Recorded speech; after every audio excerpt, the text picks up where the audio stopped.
Yeah. Okay. Now we are 3:30, and then I think we will wait for few minutes, 2 minutes perhaps, then we will start because we already have around 64, 70. So I think that's a bit. Wow. That's a good number to start. So we will wait another 2 minutes, then we will start. Okay. Yes, but I will leave it up to you first, and then Okay. yeah. I will lead and open it, and then give it to you afterward. Yes. Yes. Okay. Thank you, Pak Didi, Mr. Thank you. Didi. Yeah. Okay. Thank you. Thank you. Can you stop share screen because I will also show your resume to them? Sure. Later. I will stop share. Yeah. Sure. One moment, please.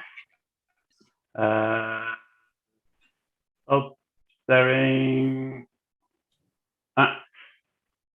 I haven't shared yet. Sorry. Stop share is on the top. You can just press Hold on the stop part video. top side. Oh top yeah. part. Oh okay. Sure. Yeah. I found it. Yes. Okay. Okay. Thank you, Di. Thanks a lot for that. Thank you. Yeah.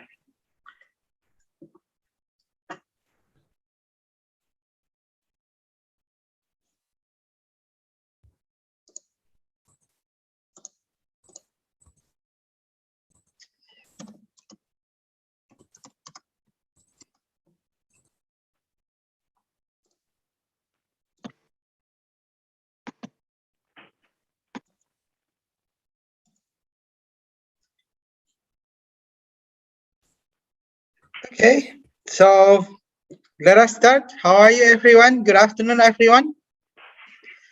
Good afternoon, all participants of the Ubaya International Webinar, Managing Supply and Demand in Supply Chain Management. How are you? Hope all of you are healthy, as always, and hope all of us can pass through this COVID-19 pandemic situation. Today, we are really honored to have a reliable speaker, Mr. Didi Siswantoyo, Bachelor Science of Finance, Master Science IFM, who is currently based in Switzerland, and his expertise is as a supply chain and logistic specialist. How are you, Didi? How are you, Didi? I'm very good. I'm very good. Thank you, Pak Adi. Very good. And how are you?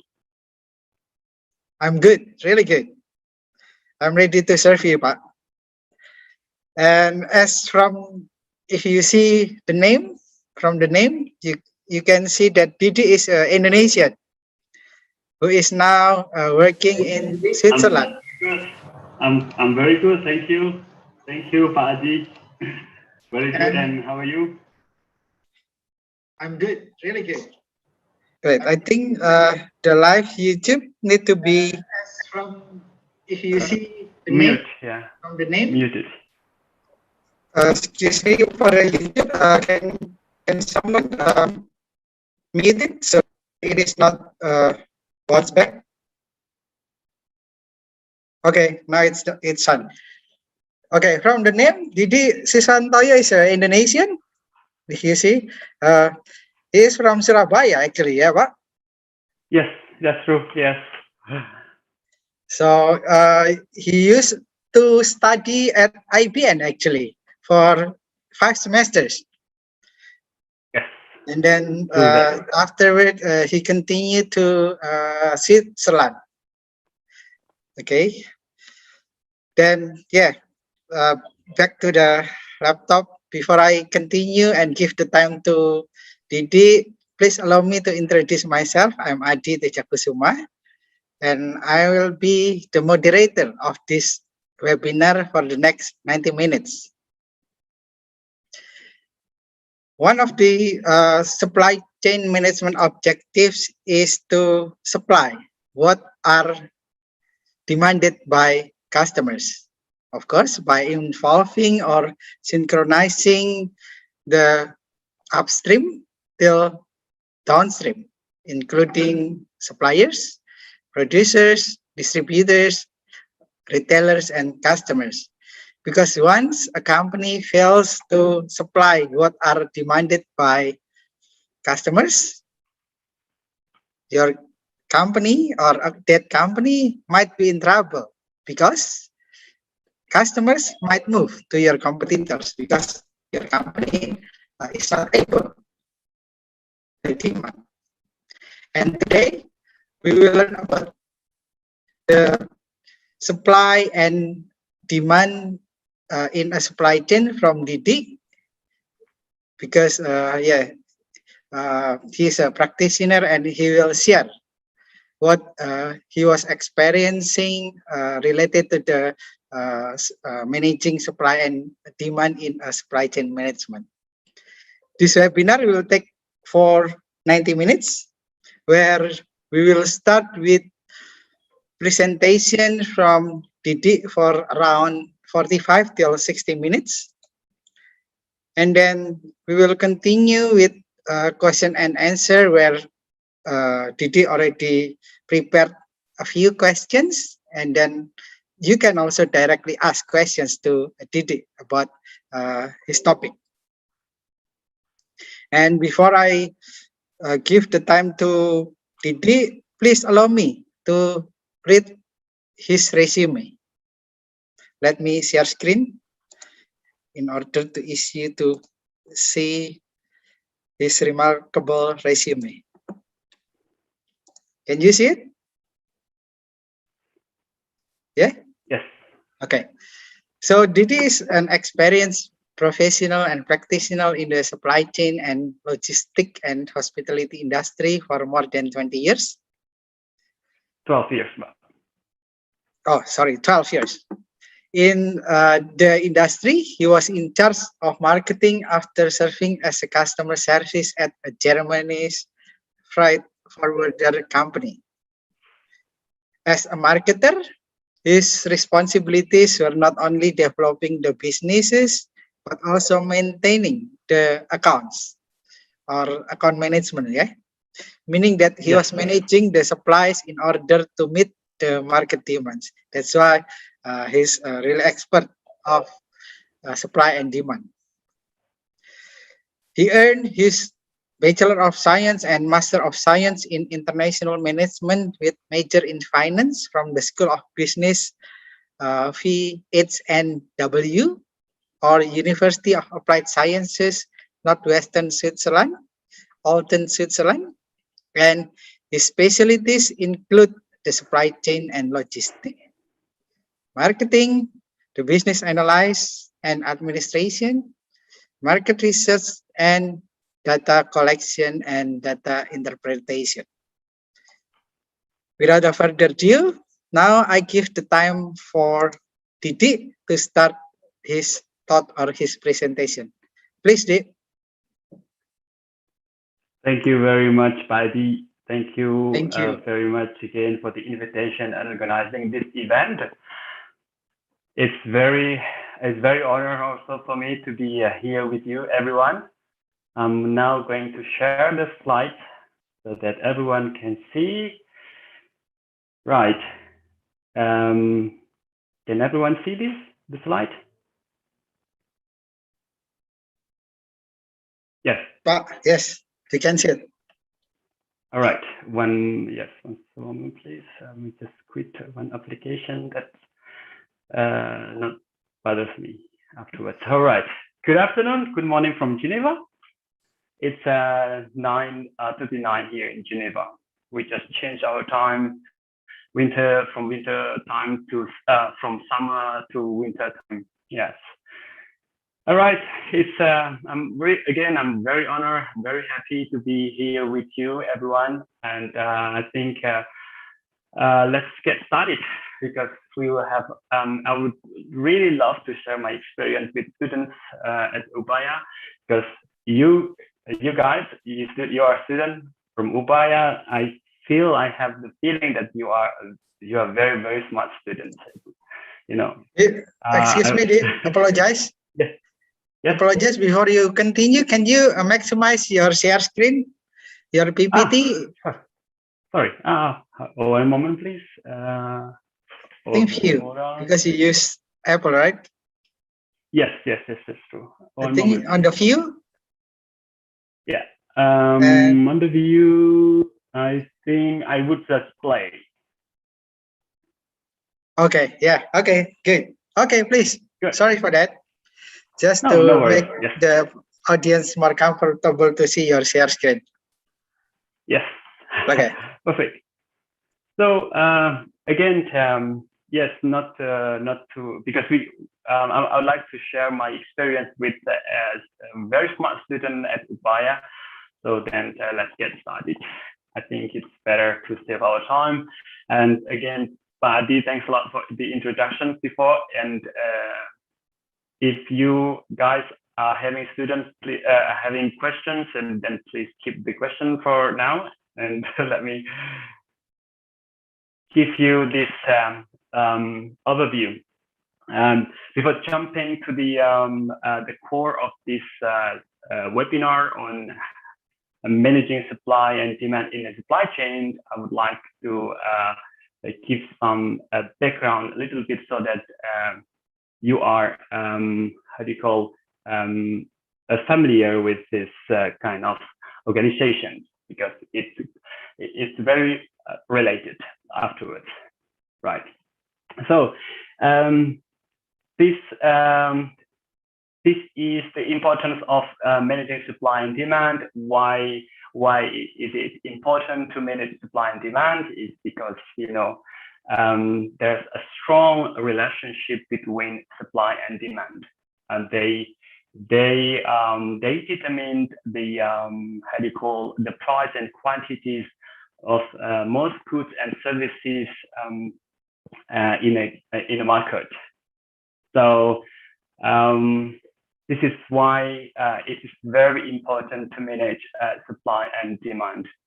And this Italian, this one, I think, okay,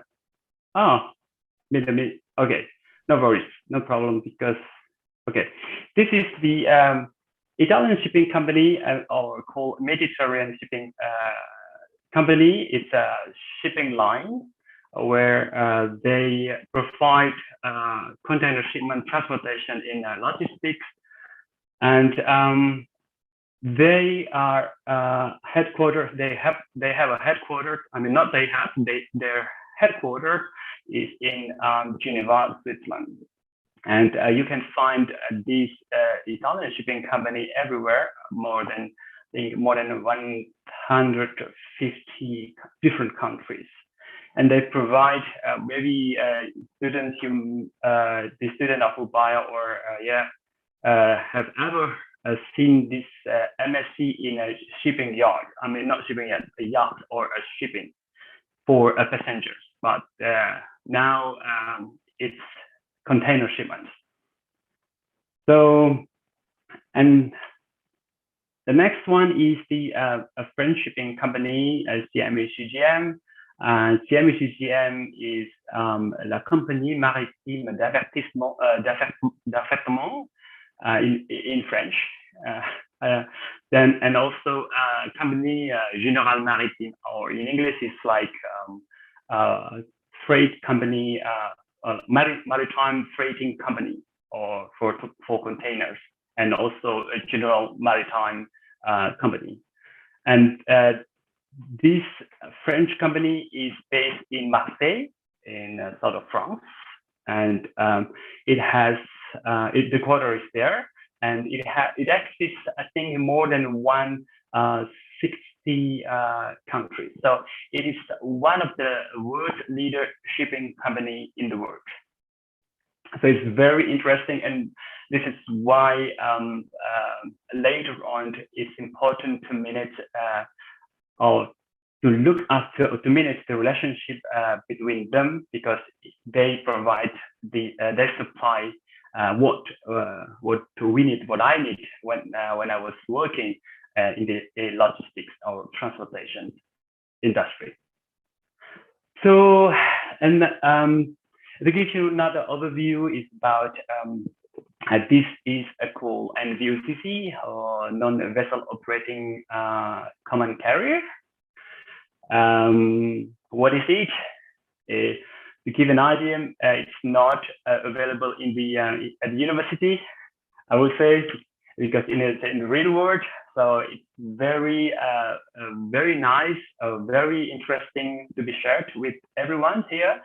NVOCC, or non-vessel operating common carrier, is a consolidator company that purchase or buys slots or space in a shipping line, and they sell the space to smaller or to shipper or to the freight forwarder. So they are owning containers, but they don't have ship. So they are working together with the shipping line or carriers, like the one that I mentioned earlier, two companies as an example, CMA and MSC, Mediterranean Shipping Company. So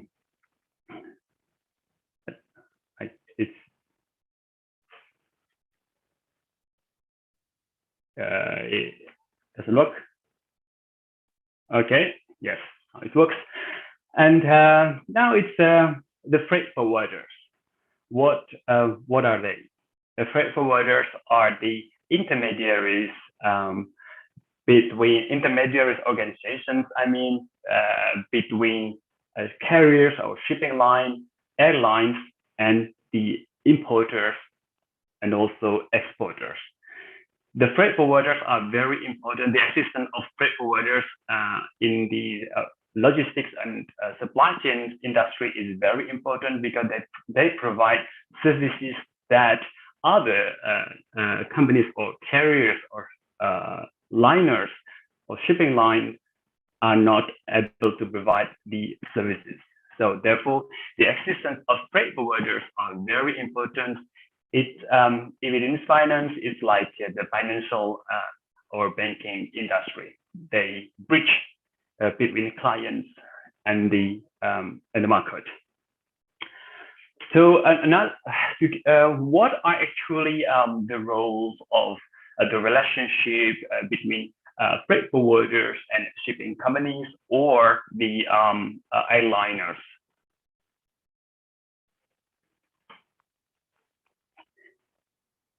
The relationship between freight forwarder and shipping company or liners are very close. So here you can see in the middle, it says freight forwarder, right? And as intermediary of the carriers, the freight forwarders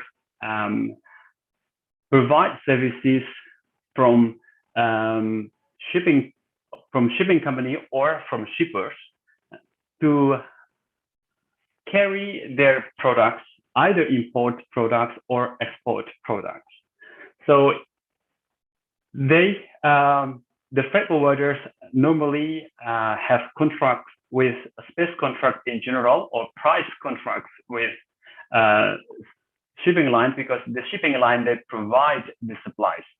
They supply the space, they supply the containers, and freight forwarder provide the demand in market, in the segmented market or particular markets, or particular demand in markets. For example, here, the shipper in the middle row, you can see the shipper wanted to export, has a demand from their clients in another country, and they want to export. They can go directly to the shipping line, but most of the shipping line doesn't supply the services that freight forwarder provide. So therefore, this shipper contact the freight forwarder to provide their demand. And so a freight forwarder here is the supplier of services to the exporter or importer. Afterwards, the freight forwarder, they contact the shipping line or the airline based on the request of the clients, meaning that's based on the destinations.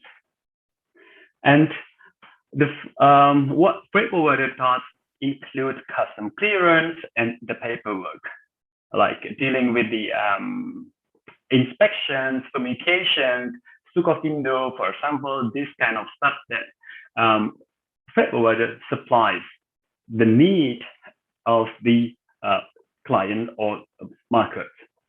So not only the shipping line or maritime businesses that freight forwarder supplies, it also supplies the inland or cargo or packaging, inland transport, releasing cargo to the warehouse, etc. So then this is why the relationship between freight forwarder and shipping lines are very close, because you will know the current situations in Indonesia, everywhere in the world, what happens, the impacts of COVID-19 on the supply chain, on the logistics industry.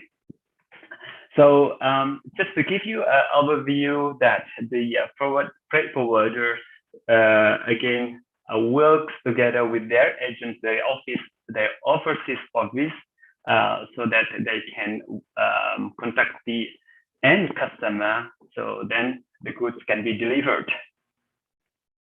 to the how do you call it, determined address. So I give you a picture, an example of the freight forwarders.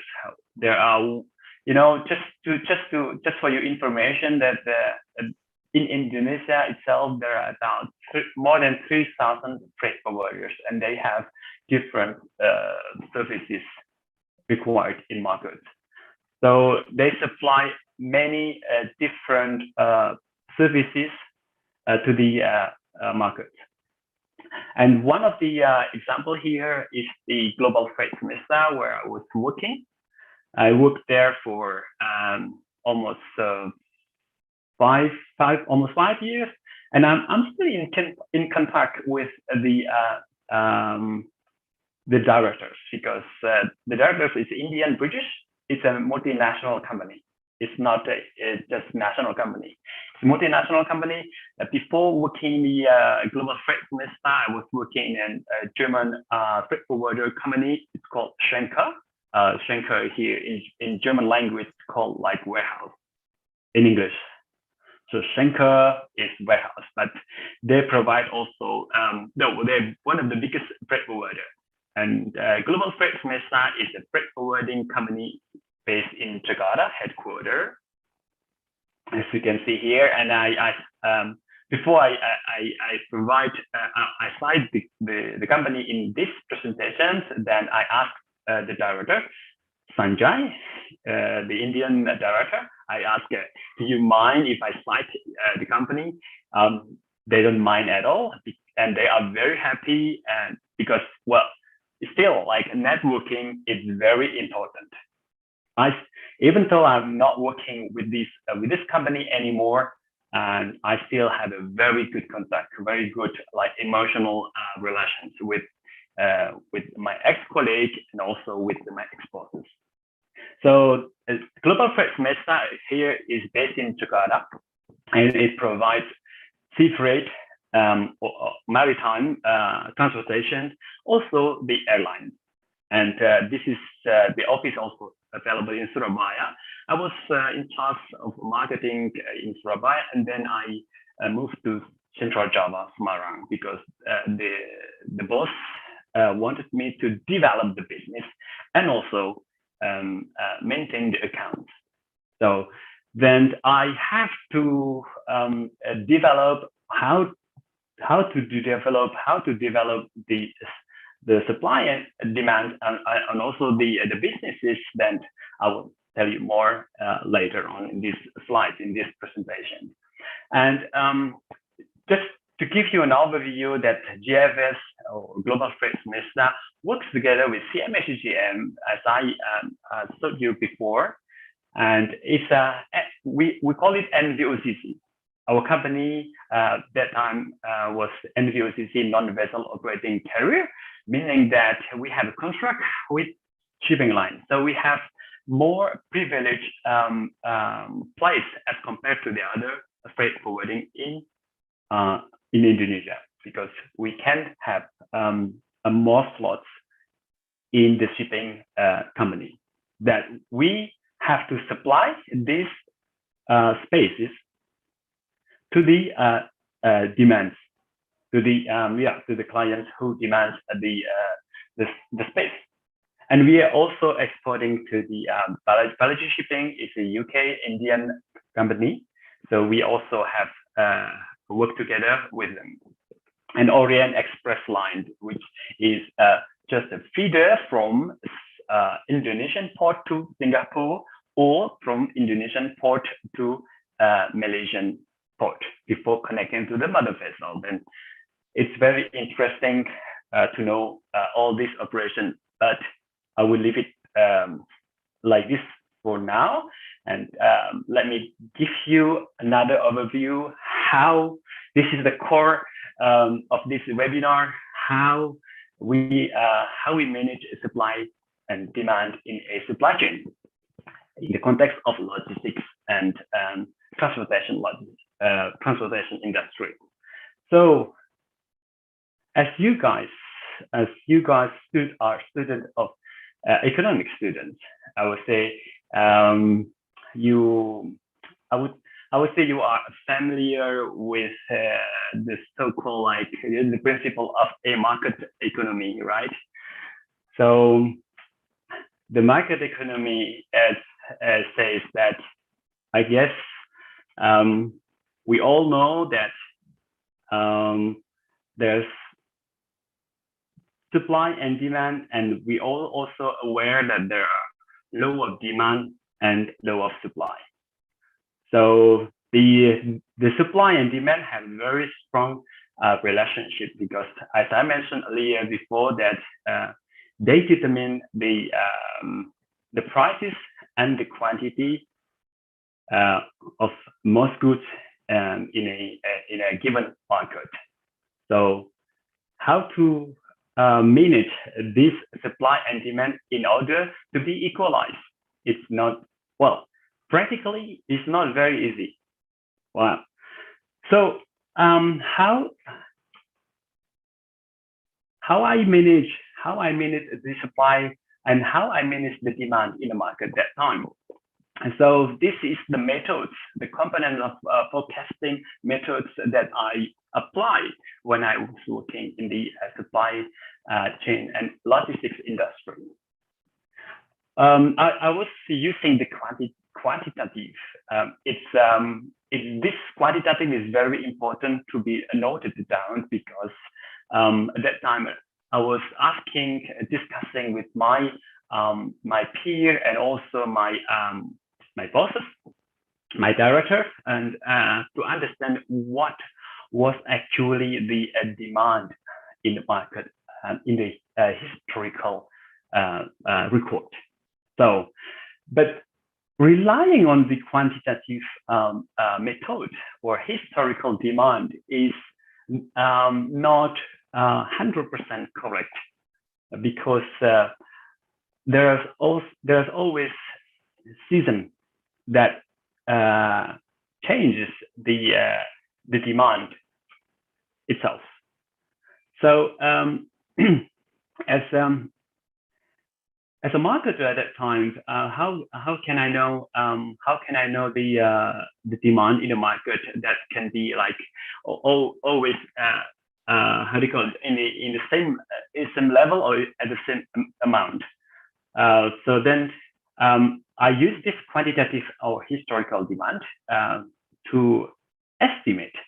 Estimating is easy, but there's always like certain slot or a certain error that I would say, this is not achievable. Then I have to manage by like 5% error.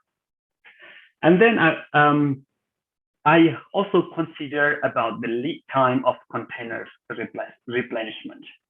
because if there are more demand in the market, and we are we have a shortage of containers, empty containers, then I have to calculate how many days should the contents arrive at the depot.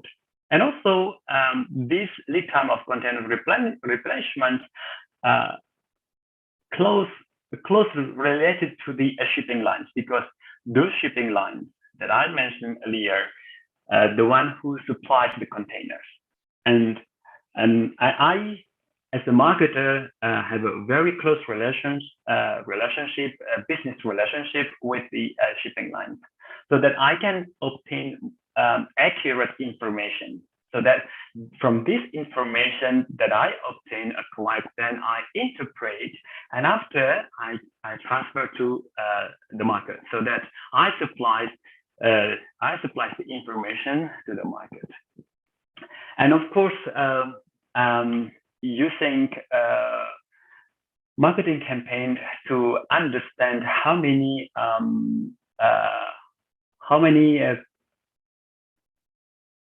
stocks that we have to provide afterwards, or to understand the demand in market, how many containers that the market need in certain period. For example, as at that time we work based on quarterly. So every 3 months we have to renew our contract with the shipping line or the airlines. And also, what needs to be understood here is that the state of the economy. At that time, we don't have any issue on. I mean, there's like as compared to today. Today is really catastrophe for everyone, for all the countries. State of the economy means that if there is like economic boom in a certain economic or zone, and also if there's like pandemic, like what we are facing today, and this is also reducing the number of demands and also the supplies. So, but still, the economy must, continue rotating, so that there's always still demand in the market. And how a freight forwarder, as a supply chain provider,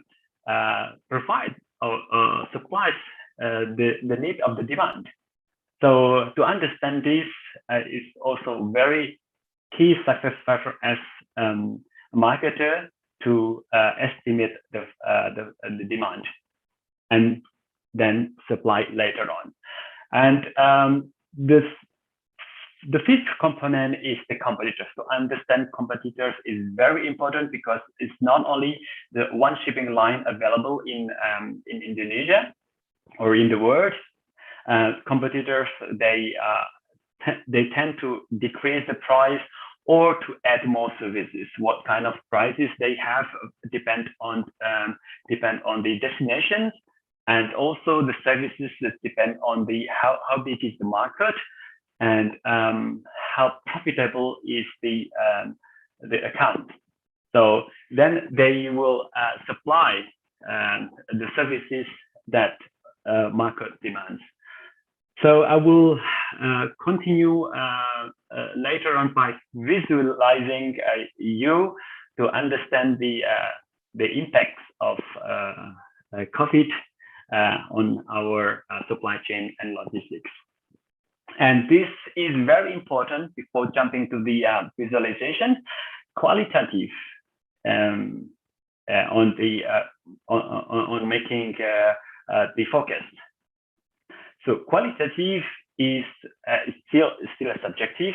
It depends on the people judgments. So to understand what are the demand in the market, and how I supply the services, so that the demand of the client fulfilled. So I communicate with the clients and also the companies to understand what is actually their demand, so that I can supply the containers, the space, the price, the services that they need. So that time, for example, I provide like one company, they have around like per month, they demand 20, 25 containers. But it's again based on the seasonal. So each season has different demand, and I have to adjust this to the management, and also inform to the shipping line or carriers that we are working with. So this qualitative approach complement the quantitative approach that I applied earlier. So it's really work, and also for economic students, you guys will face this kind of businesses in the real business later on once you finish your bachelor degree. All right. So this is the visualizations of how the global freight semester supplying the demand of their clients. And the container demand, for example, the blue one is I would say quarter, each quarter, I would say here. This is just to give you an overview how the seasonal container demand and supply in current situation from 2020 to 2021. So the blue one is quarter one in 2020, and there's somehow mixed like 2021 as well. Yeah, I think I would rather go to this one.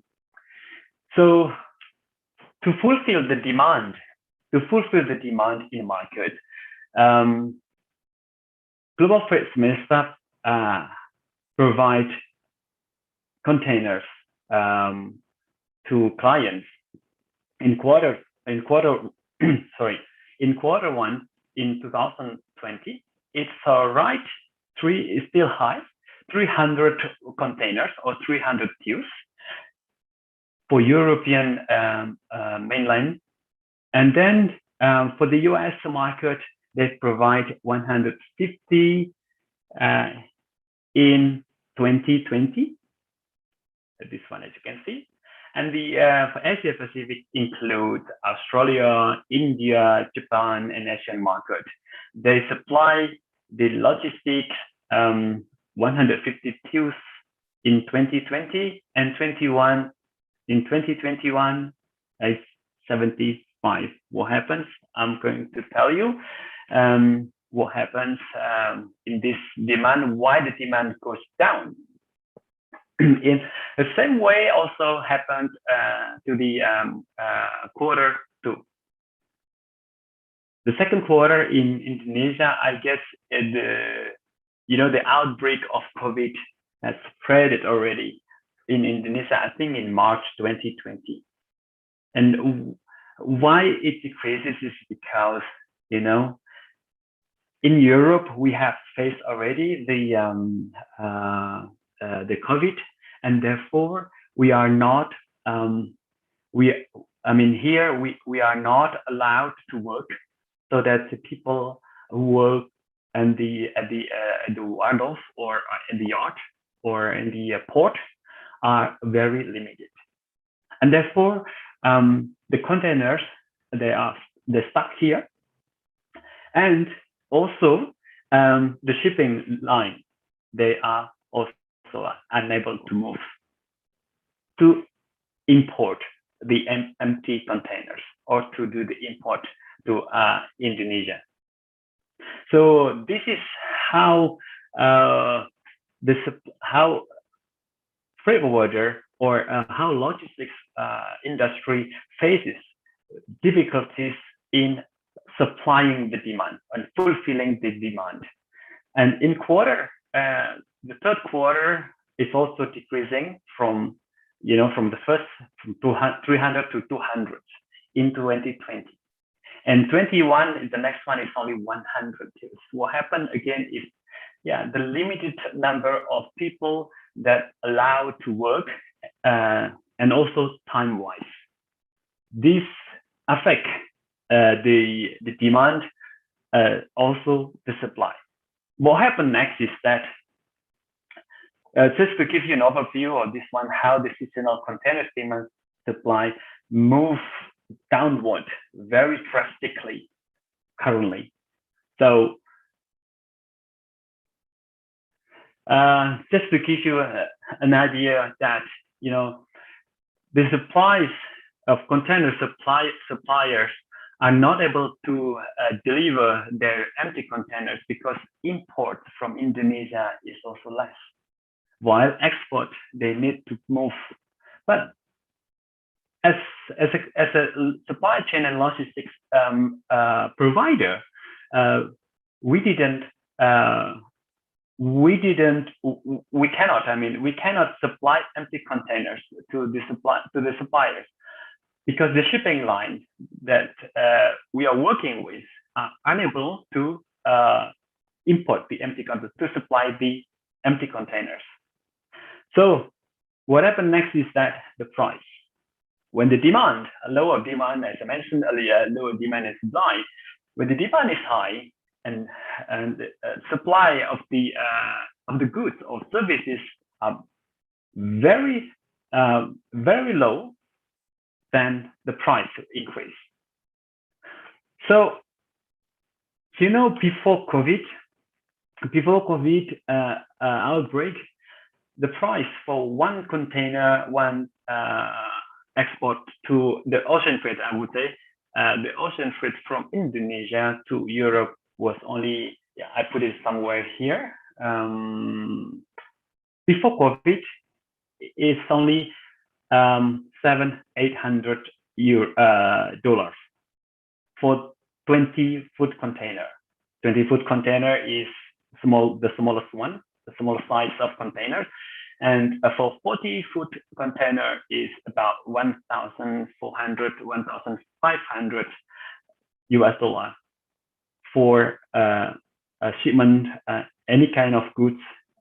General goods from Indonesia to European main port. And now after COVID, you must be very surprised, and this is why I keep it updated myself to understand what is going on in the market. As a supply chain and as a supply chain and logistics specialist, I need to upgrade my knowledge, and by keeping in touch with the the industry, with people who work in the industry. And now during COVID, boom, 7,000 for 20 foot. So from 1,000%.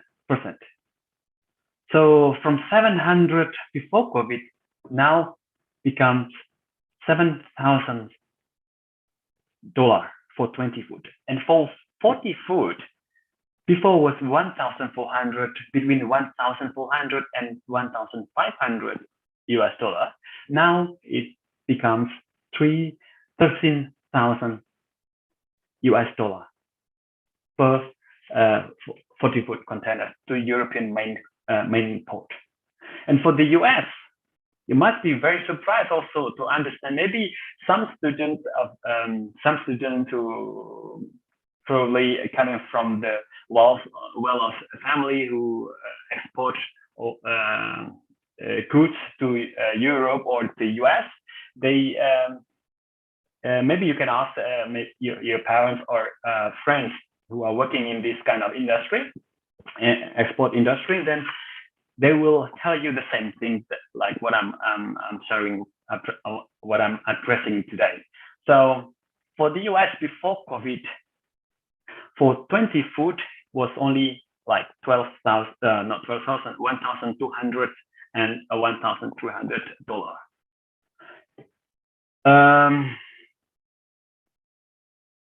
Sorry, I made a mistake. For US mainland, before was 1,200, correct, yeah, 1,200 for 40 foot to 1,300 dollars for 20 foot, and for 40 foot containers was only 2,000. But now, after COVID, they becomes for 20 foot becomes 16,000 US dollar. And for 40 foot containers, they now charging the shipping line, charging the supply of services, containers plus transportation is 20,000 US dollar. So how that's why here is very decreasing the supply of containers to the demand to the suppliers that demand a container. So how we manage this one? There's a price war also in this scenario. Soon, the Chinese next year, Chinese New Year, the China exporter, they want to buy the prime price, so they are ready to buy the empty containers, to buy the slots 100% more. It's like for US destination for 40 foot containers, 20,000 US dollar. They want to buy. They want to pay 40,000 US dollar. So what happens to the market in Indonesia then is that there will be no more space. What happens next is that there will be a shortage of containers. There will be no big shipping line, and as I would say, economic stagnant, and we are unable to move forward. And us as a supply chain logistics provider, we are also having trouble providing supplying services to the demand. And therefore, as a freight forwarder, we work closely to the shipping line, and that so we can how do you call it, save or secure the business. So I hope that this is quite interesting information about how we supply our services and how we meet the demand in the market. As a containers and provider, as a space provider, what happens next is that if there are shortage or excessive supply of containers, what happens next is when there are too much or less cargo space available. It's party time, students.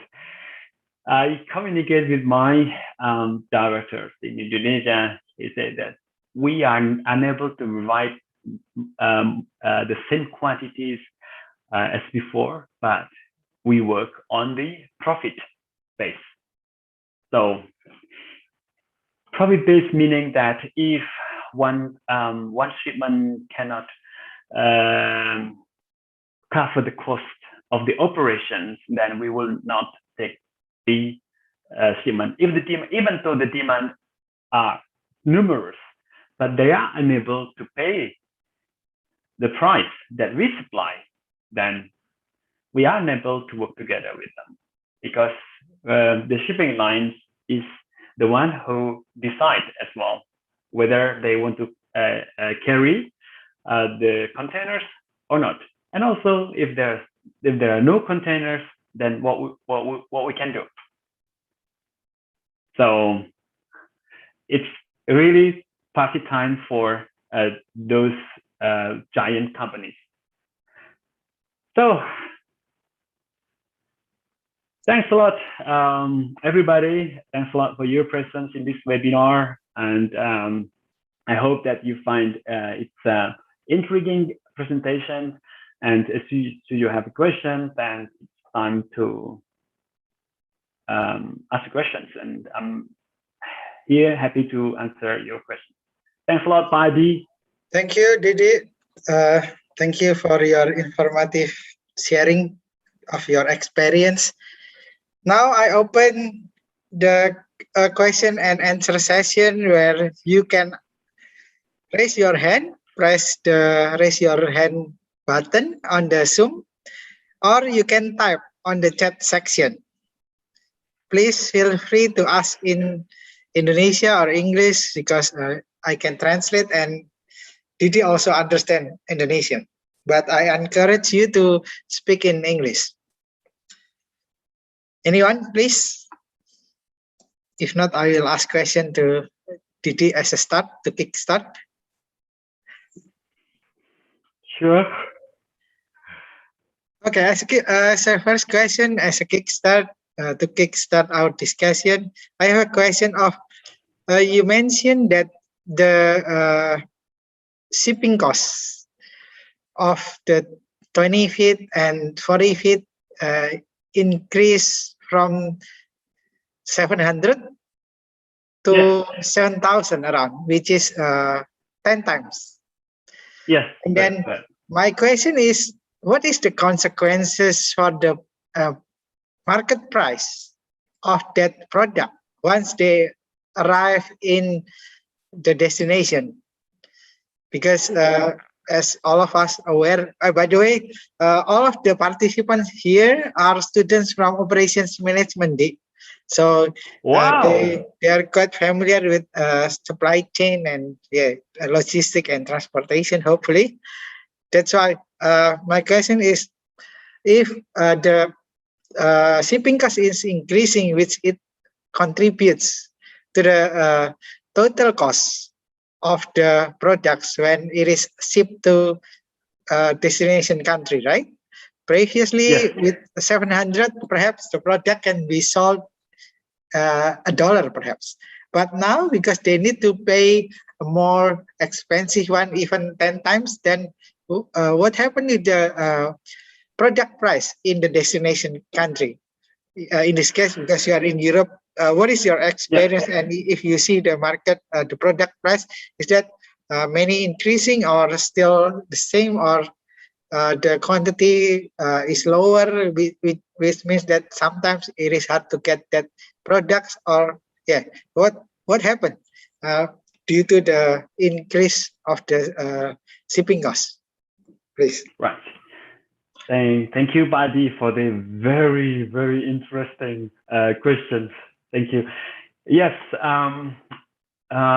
for some products are not, how do you call it? Are not, cannot be sold here in Europe, and also considering the total cost of the goods.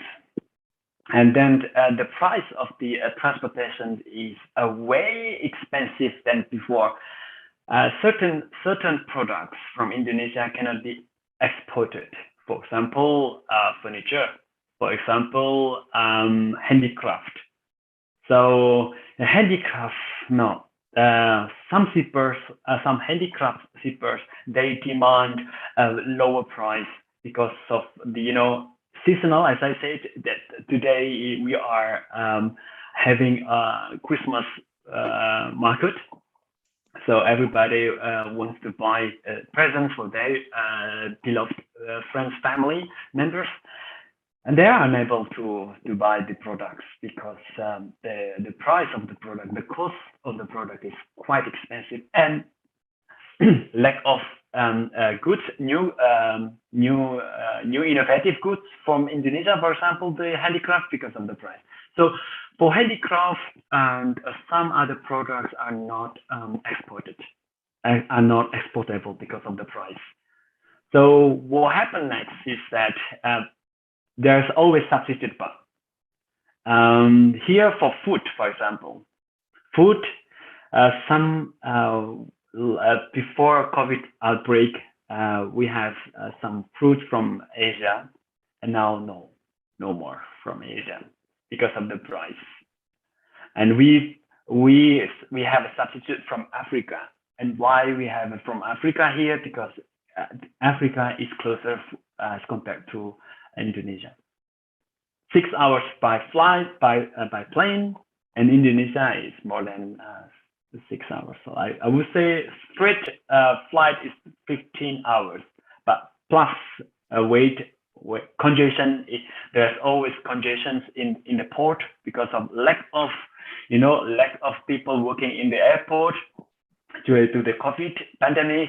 So it's catastrophe. But so there's always substitute, and they are not able to export their products. Okay, thank you, Rit. Okay, guys. With pleasure. Please ask questions through chat section or directly ask to Didi. Or if you can speak French, Didi can speak French very well. So you have 3 options with Indonesian language, French language, or English language, please.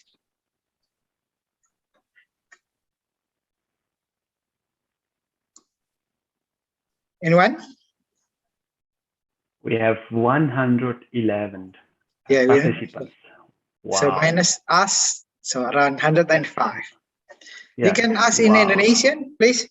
If you, you are shy or hesitant to speak English, please ask in Indonesia. Even Japanese, Didi can speak Japanese. Yes.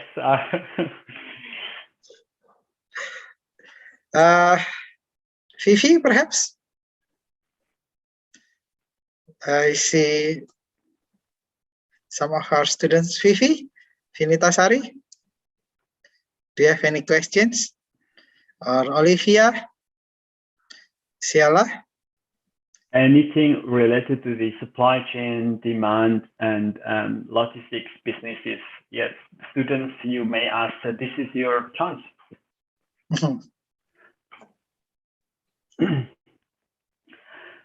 So, if any other like if anyone finds that my explanation was not as clear, then you can raise your hands, students. Then I can readdress so that you can bring something home before the webinar ends.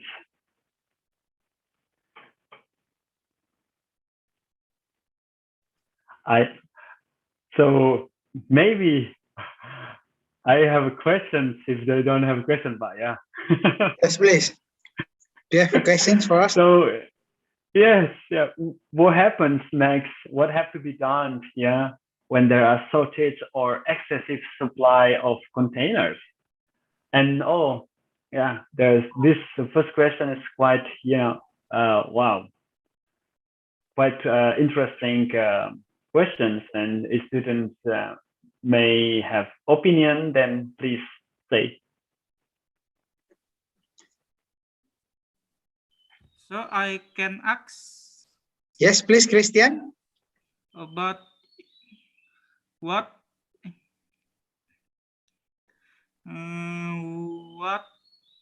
the market can be affect to the pace of supply. So excuse me, can you repeat? Ini aja. Oke, Indonesia aja nggak apa-apa. Silakan. Ini apakah harga pasar akan mempengaruhi harga harga suppliernya, Pak? Yang barang di kontainer tersebut. Apakah harga pasar akan mempengaruhi harga supplier? Harga pasar mempengaruhi harga supplier. Iya. Bukannya kebalik ya? Harga supplier mempengaruhi harga pasaran. Mungkin gitu sih. Ya, kembali pertanyaannya mungkin ya, betul ya. Harga supplier mempengaruhi harga pasar mempengaruhi harga supplier. Supplier di sini supplier, we are a supplier in the logistics. in the supply chain, we cannot kita nggak bisa mengikuti pasar. We cannot dictate the market for today's situation, but as a supplier, the market follows because the demand is high, but the supply is very low. So concerning the containers and the availability of containers and also the space in the shipping line, in the cargo shipping. Of the suppliers like us determine the price. So of course there is a influence in the market. We cannot fulfill the demand market based on their requirement or their request, but they have to follow our price. Jadi harga pasar tidak mempengaruhi harga supplier, tapi harga supplier mempengaruhi harga pasar untuk saat ini. Okay, that's Christian. Yes, sir. Oh, thank you, sir. Thank you, Christian. Thank you, Christian. Yes. Kevin, you wanna ask? Sir Adi, I have one question. Okay, please, Devin. What is the max of cargo space in the containers, in one containers? The maximum. Yeah, maximum. yes. Mhm. And Maximum. Mhm. and the law of the supply of containers is what? Ya gitu. What do you mean? Because containers normally 20 or 40 feet. Yes, like that. And your question was? The law kayak apa? Kayak hukum dalam containers gitu, Pak. Oh, law-related container. Yes. Like that. It's like the regulated. Okay. Yes. Thank you. Kind of regulation. Okay. Thank you, yeah. Devin. Thank you for the questions. It's a very operational questions. Very good to understand the general term of using container payload. What we can load into container for 20 foot, for example, is about, I think, 18,000 tons, the tonnage, or like 20, I think 20, 24, up to 25, I think, cubic meter cubic, I mean, for 20 foot. And for 40 foot, you can load, I think, by 20% more than this. And that's the regulation. We cannot fulfill the container. There are two terms, either how do you call it, volume or the weight. So if the weight is 18,000 and with this volume, then 20 to 24 meter cubic. And the other one, I think, 35 meter cubic, I think, for 40 foot containers. That's the payload. There are two ways of payload, in tonnage and in meter cubic, the volume. So it's in weight or in volume, Devin. Also, 20 feet is equal with 6 meters because yes, yes, we are not really, Indonesian is not really familiar with feet, but 20 feet is equal with 6 meters, while 40 feet is equal with 12 meters of a container. Just to give you a brief insight of how big is the container. And as Didi mentioned, it is measured by weight or the volume. The value, sir. Pardon? The what? The value. Value? Yes, yes, Mr. Adi. Value. What do you mean value? Like a value in the containers. Maksudnya apakah ada The pembatasan nilai? value atau gimana maksudnya? Ya, seperti itu, Pak, kayak pembatas gitu. Oh, kalau in regard to value, perhaps if we send products that are expensive and need a special treatment, then any additional cost that needs to be paid compared to if we send just normal products from your experience. All right. Yeah, that's true. So far, general and perishable products and dangerous products. Dangerous products has a value different from the general and the perishable products. There's How much no higher? how much value. If it is dangerous goods, then they will pay more expensive than the general cargo. That's for sure, because they need to have treatments.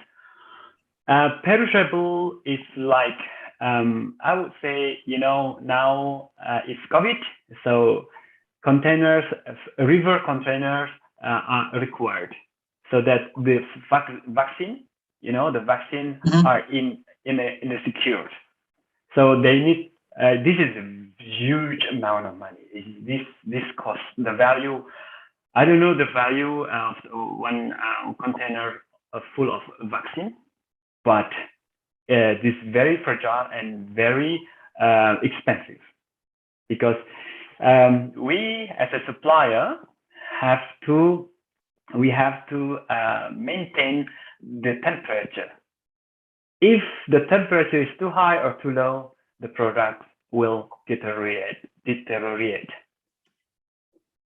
So yes, there's a difference. In terms of money, there's no there's a limitation of value that you can export. No, there's no kind of limitations. The only thing is the price of the ocean freight that makes different, and also the insurance. We have to declare the ocean insurance, the maritime insurance. We have to declare what is in the good. If it is valuable, then of course the insurance will follow. Okay, so Devin, did you just say that if you see something that is harder to be treated, which needs a special treatment, then you need to pay more? For example, the vaccine, well, the easiest analogy to imagine vaccine is dairy milk or milk. When you ship milk, you need to put that milk in a container with a certain temperature. Not too high. If it's too high, your milk will get too hot. Not too low.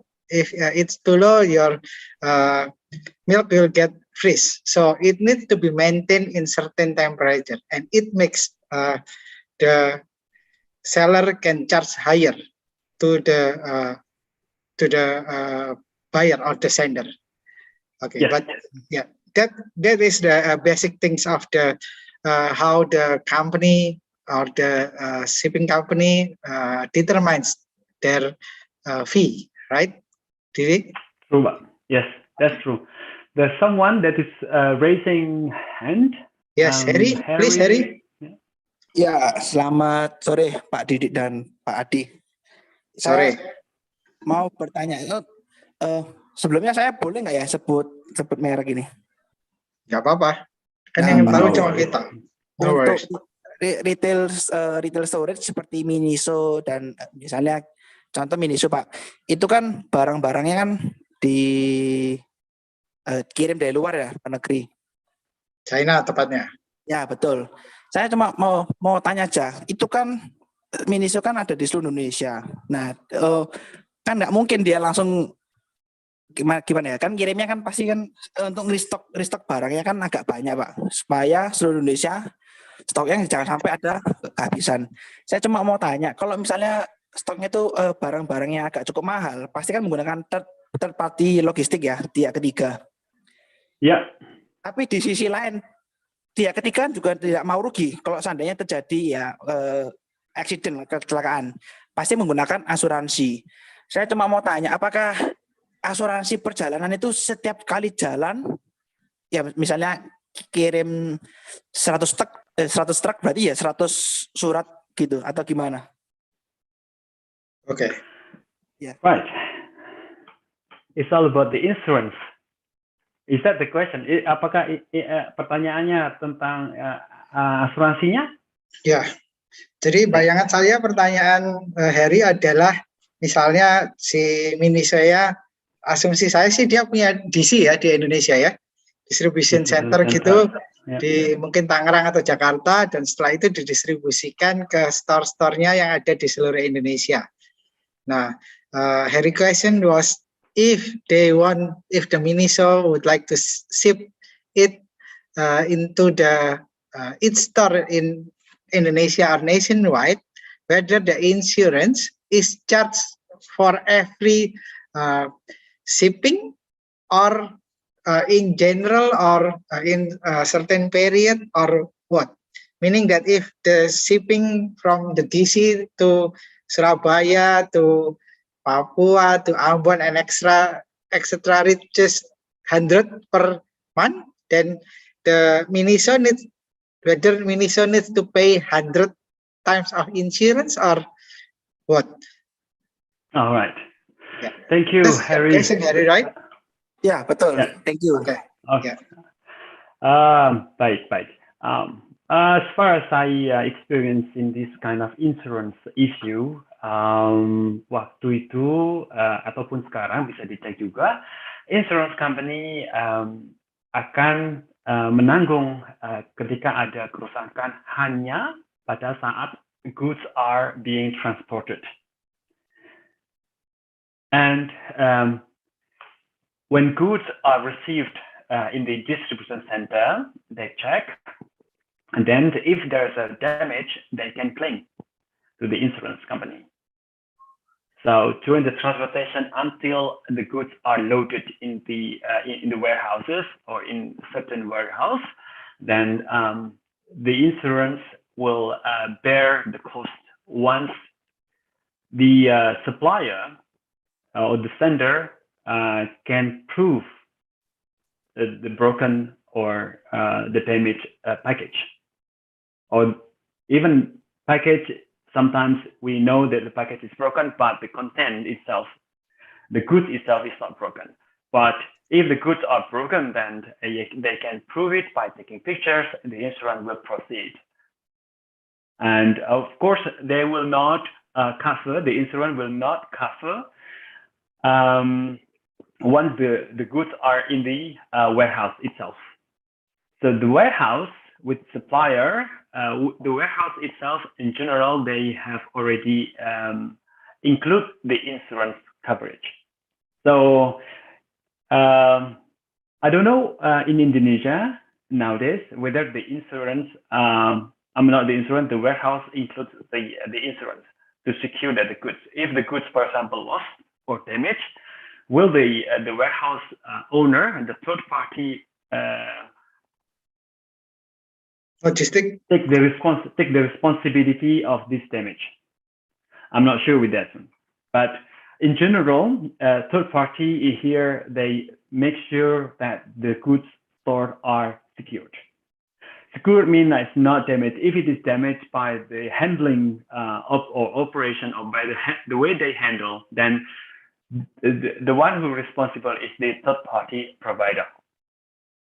Meaning that the warehouse owners or the warehouse management will have to bear the cost. We have to pay, and they will call the insurance, their insurance, to pay the damage. So, yeah, I hope this is clear. The insurance will only cover the transportation. Once the goods are stored in the warehouse will responsible for the damage. So the warehouse will contact the insurance company to pay to compensate the damaged goods. I hope, Harry, this answer is satisfying you. Ya, cukup. Thank you for the answer. Our Okay. pleasure. Our pleasure. With pleasure. Sorry, I mixed my language. Yeah, your dialect seems like a French sometimes. Sometimes, yes. Your When here, pronunciation too. yeah. Right. So, are there other questions? Any other questions? Sebelumnya permisi Pak, saya mau izin bertanya tapi menggunakan bahasa Indonesia. Silakan, please, Iya. Christian Jonas. Iya, saya ingin bertanya tentang kasus yang ada di terusan Suez yang waktu itu ada kapal itu tersangkut. Nah, itu kan berdampak pada kegiatan ekspor dan impor ya. Nah, lalu saya ingin bertanya apa dampak dan juga apa dampak yang dilibatkan pada perekonomian global dan juga solusi dari para perusahaan ini bagaimana? Sekian. Thank you. Thank you, Christian. I was about to ask that question to Didi about the Suez Canal. In English, it is called Suez Canal because it connects Asia to Europe. Otherwise, you need to go around, right? And it takes more. It adds around 10 days, right? If you need to go around, right? And at that time, I think around 400 vessels were stuck due to that evergreen vessel, right? In the Suez Canal back in March 2021, if I'm not mistaken, right? Yes, that's true. Wow, that's very interesting question. Thank you very much. I was about to ask that, but Christian, thank you. You already asked it. So yeah, what happening at that time? Didi, if you know. Well, yeah, the impact. Well, of course, first what happened is that I think there was an issue with the depth of the canal itself. The ship is way big, true, and full of containers, and the canal is too short, too shallow. I would say not too short, too shallow, and therefore they stuck. They cannot turn. What happens? What is the impact? What is the consequences in the market, global market? Of course, as a supply chain and logistics provider, we face hard times. We face difficult times. A lot of congestions.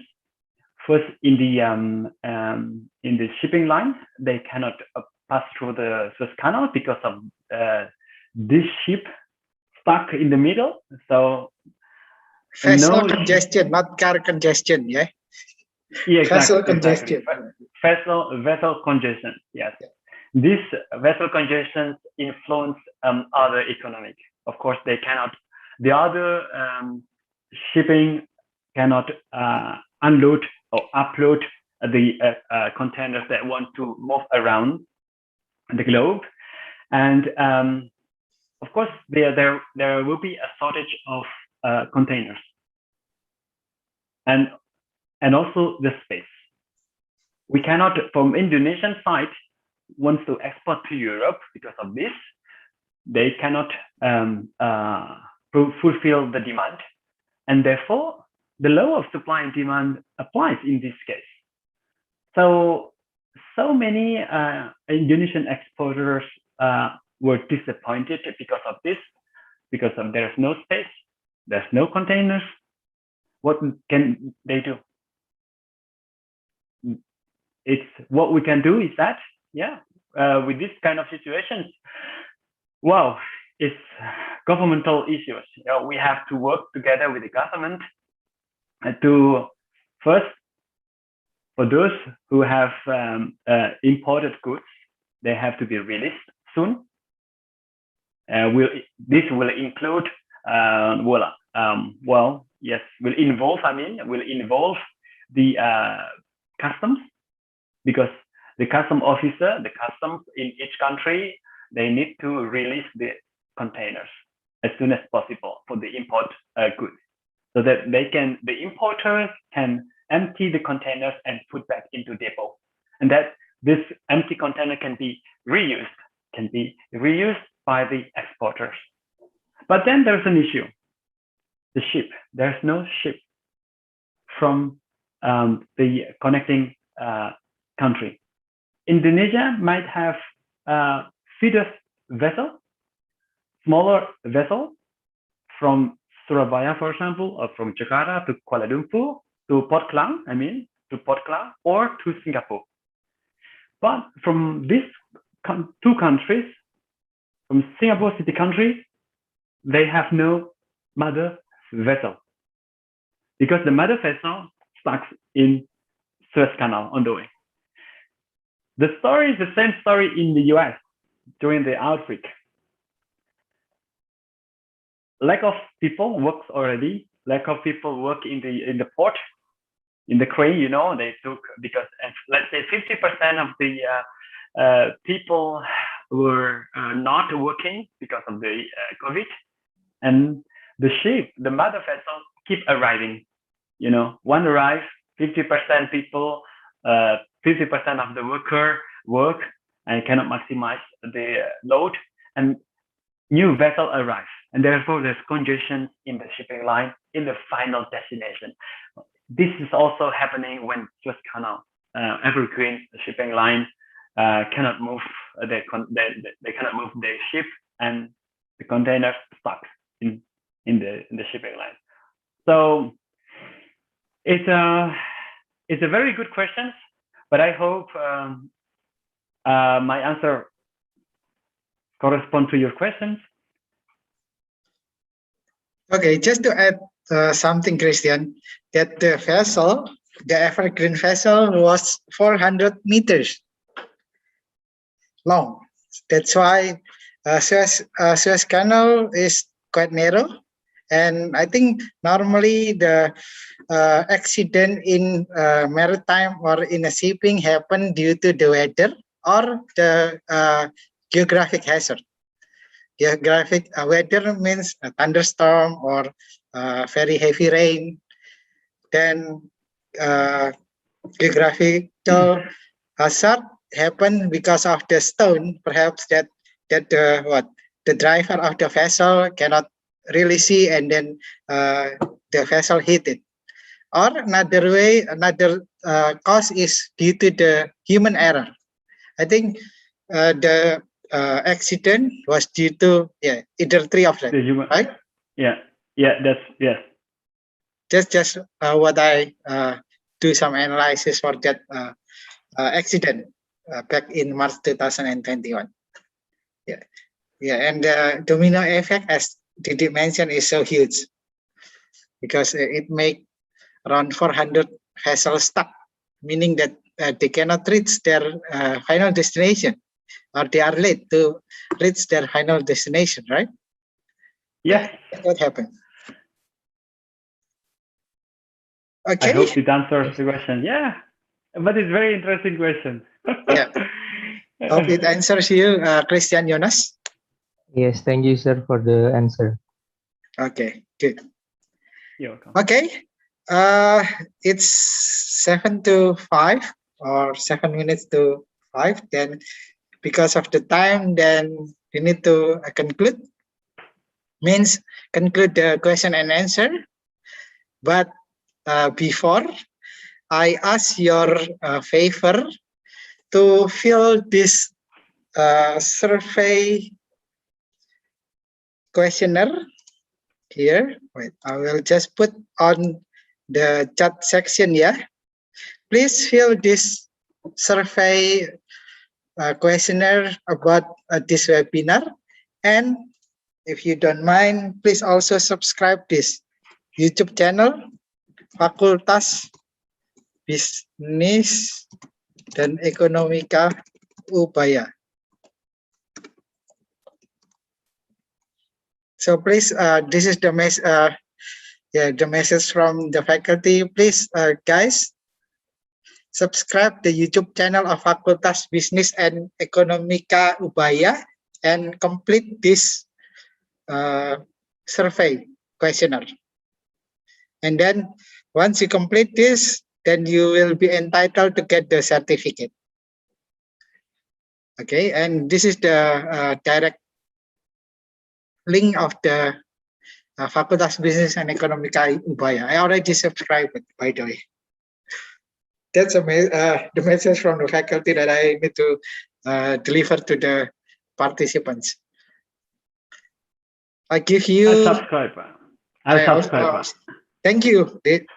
I give you 2 minutes to complete this form. Then afterward, you will do a last group photo with Mr. Didi, and then we can conclude. Please fill this one, the questionnaire, about your satisfaction of this webinar, whether the arrangement is good or not. Please feel free, because it's anonymous, meaning that you don't need to put your name. Okay, whether the speaker is good or not, the moderator is good or not. Yeah, please fill it. It takes only 2 minutes. Please feel free.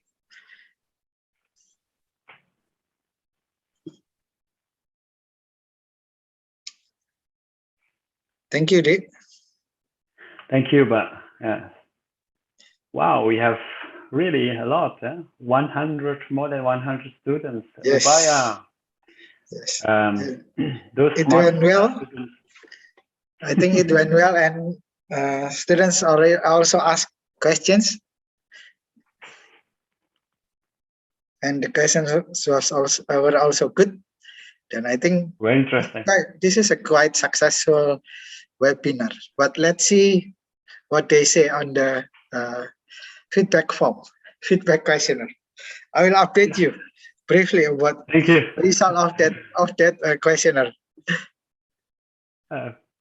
Very interesting. Looking forward to it. But Okay, we'll update you. Can you stop share, Dick? Oh, sorry. I thought I already. Oh, wow. No problem. Okay, this is stop share. Yes, I We will did. need Okay. it for the screenshot. I mean, for the group photo. Right. Yeah. Okay, thank you so much, Mr. Pak Adi and Pak Didi. Now I will do the photo screenshot, but I hope all of you will be mind to open your camera first. And while waiting for all of us to open our camera, I will put the absence link now, and you can fill the absence link after we do the photo shoots. Okay. There are 6 slides in this. Guys, please video on. Please open your camera, please. You may do or strike some pose like this, or yeah, everything. And the certificates will be sent to your email, to the email that you during your registration. Okay.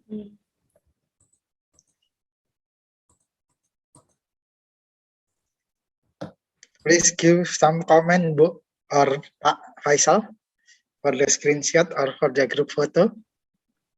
Some counting comment, 1, 2, 3. Then we will start cheer or laugh.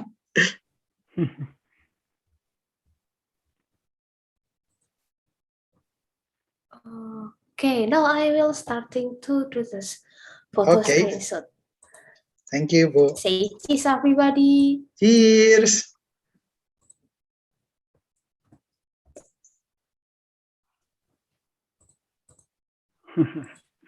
The first one done. Now I will move to slide 2.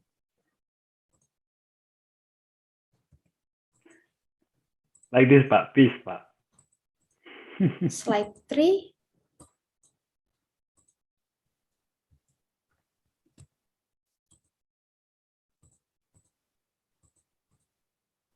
Slide 4. One more left.